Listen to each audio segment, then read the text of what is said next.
Moi, je dors pas très bien en ce moment. Ça, c'est depuis que la nouvelle voisine, elle a emménagé là, l'autre. Et elle a un chat, tu sais, un chat qui vient miauler comme ça sous mes fenêtres. Et moi, ça me perturbe parce que le chat, il a une façon quand même très bizarre de miauler sous mes fenêtres. On dirait qu'il fait des incantations sous mes fenêtres, il me jette un mauvais sort, je sais pas, c'est très bizarre. Il a une façon de miauler, on dirait un bébé qui pleurniche, tout ça, c'est très bizarre. Moi, j'ai vécu avec des animaux par le passé, j'ai jamais entendu un chat miauler comme ça, c'est très étrange. Et j'ai quand même remarqué que depuis qu'il est là, le chat, tu sais, il m'est arrivé quand même quelques aventures malencontreuses. Et ça, je commence à réfléchir, je fais le lien et j'ai l'impression quand même que c'est depuis que le chat il est là que j'ai tous ces problèmes-là. Bah déjà au travail, effectivement, ça se passe pas très bien. Voilà, ça c'est depuis que le chat il est là. Et puis hier, tu sais, je me suis mangé une contravention à la gare de Lyon. Et c'est la première fois que ça m'arrive. Parce que moi, je suis une citoyenne honnête, j'ai toujours effectivement acheté mon titre de transport, mon coupon. Et tu sais, quand tu achètes le ticket de métro, tu sais, on te laisse le choix. Tu peux choisir plein tarif ou demi-tarif. Mais le demi-tarif, c'est plus économique, c'est une belle astuce. Il y a plein de gens qui connaissent pas l'astuce. Mais si tu veux payer moins cher, tu sélectionnes effectivement le tarif économique, le demi-tarif, et c'est ce que je fais toujours.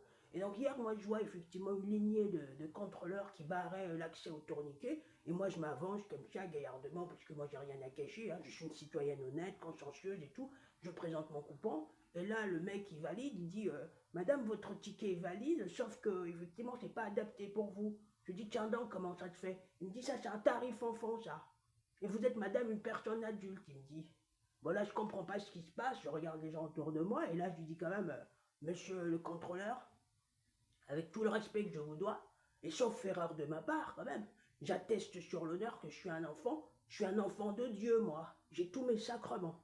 Et là, le mec, il commence à s'agiter, il se met dans une colère noire, je comprends pas ce qui arrive, et il me fout quand même une contravention, j'ai pas compris.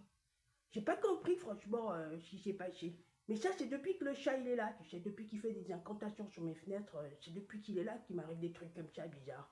Mais je vais pas me laisser faire parce que tu sais, l'autre jour quand j'étais à Melun, à la gare de Melun, j'étais à la brocante, tu sais, et je me suis offert un livre, tu sais, avec des recettes pour conjurer le mauvais sort. Et là, j'ai trouvé une recette, tu sais, je vais faire une préparation avec du clou de girofle et il faut mettre 3 clous de girofle, une gousse d'ail, j'ai encore de l'ail chez moi, j'en ai toujours l'ail, c'est très important et avec du gros sel aussi. Je vais faire une préparation et je vais mettre sous la fenêtre. Je vais voir comment il va venir encore miauler là, l'autre con là, l'autre démon. Mais faut faire attention, hein, on sait pas, parce que ça, c'est un chat qui va faire des incantations comme ça, tu sais pas à quel sort il te jette et tout. Ça peut être très très dangereux, hein. On vit dans un monde qui est très compliqué, il faut faire gaffe. Mais je vais pas me laisser faire, je contre-attaque dès ce soir.